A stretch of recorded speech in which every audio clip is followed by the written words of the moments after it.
You are 75 years old. Your joints ache, your hands shake, but your bank account has $10 million in it. You go out and buy a pristine, high-performance supercar. You finally have the money, but your body no longer has the reflexes or the strength to actually enjoy the speed. This specific scenario is the exact finish line of the roadmap we are handed by our schools and our parents. Get a safe job, save 10% of your paycheck, hoard your retirement fund, and eventually, decades from now, you will be rich. We accept this trade without questioning it, but handing over the absolute best, most energetic years of your youth to a cubicle just to be wealthy when you're physically confined to a wheelchair is a raw deal. That traditional roadmap is what we call the slow lane. People on this path make a brutal, systemic exchange. They sell 5 entire days of their week to an employer just to buy back 2 days of weekend freedom. This chart shows exactly why that system breaks down. Your income in the slow lane is tied strictly to your time. You can get a promotion or work overtime, but your earning potential eventually hits the hard limit of 24 hours in a day. You simply cannot work 100 times longer to make 100 times more money. Then there's the other extreme, the sidewalk. These people might look wealthy, buying the newest phone the day their paycheck clears, or maxing out credit cards for expensive clothes. But there is no actual financial plan. Their lives are dictated by luck and immediate consumption, leaving them perpetually one missed paycheck away from zero. Whether you are carefully saving pennies for 50 years or blowing your salary on status symbols today, the underlying math is exactly the same. Both paths tie your literal survival to the continuous, ongoing burning of your own time. Escaping that math requires a specific mental pivot. Most people look at the world through the eyes of a consumer, but building wealth requires you to join the 1% of people who produce. When a consumer sees a new smartphone, they ask, "How much does this cost to buy?" When a producer looks at that exact same phone, they ask, "What are the profit margins on this? What manufacturing systems are in place? How can I build a system that creates this kind of value?" This diagram illustrates the specific math producers use. Instead of trading hours for a salary, they build wealth using a completely different formula. Wealth equals net profit plus asset value. Let's look at net profit first. If you run a small local bakery, you might sell 100 pastries a day. Your profit is linear. But if you figure out a system to package and distribute those pastries nationwide, your sales can jump to 100,000 units almost overnight. Your time investment stays the same, but the profit scales exponentially. The second half of the equation is asset value.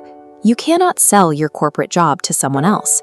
But if you build a system generating $100,000 a month, that system is an asset. You can sell it to a buyer for 20 or 30 times its monthly revenue, netting you millions of dollars in a single transaction. That exit sale is the true engine of the fast lane. By severing the link between the money you make and the hours you work, you condense decades of slow salary accumulation into a few highly focused years. But a business only achieves that velocity if it is built correctly. Otherwise, you've just created another stressful, exhausting job for yourself. To make sure a system actually generates wealth, it has to pass 5 strict structural filters. First is control. If you build your entire company around selling on Amazon or driving traffic from a single social media platform, you don't own your business, they do. A single algorithm update or account suspension can wipe out your revenue instantly. You must own your platform and your customer list. Second is entry. If anyone can start your exact business in 10 minutes, like basic dropshipping, the barrier to entry is near zero. That low barrier guarantees massive competition, which quickly drives your profit margins into the ground. Harder problems pay better. Third is need. We are constantly told to follow our passions, but the market does not care about what you love. People only open their wallets when you solve their specific problems, save them time, or eliminate their pain. Fourth is time. Your system has to eventually run without your physical presence. If you have to be at the cash register 24 hours a day to make money, you are still entirely tethered to the clock. Money needs to flow in while you sleep. And fifth is scale. A high-end barbershop is a great local business, but its physical location caps the number of customers it can reach. A software application or a digital course, however, has the structural capacity to reach millions of users worldwide with zero extra distribution cost. If your project fails even one of these 5 tests, the math pulls you backward. You lose your leverage, and you end up right back in the slow lane, trading your hours for dollars.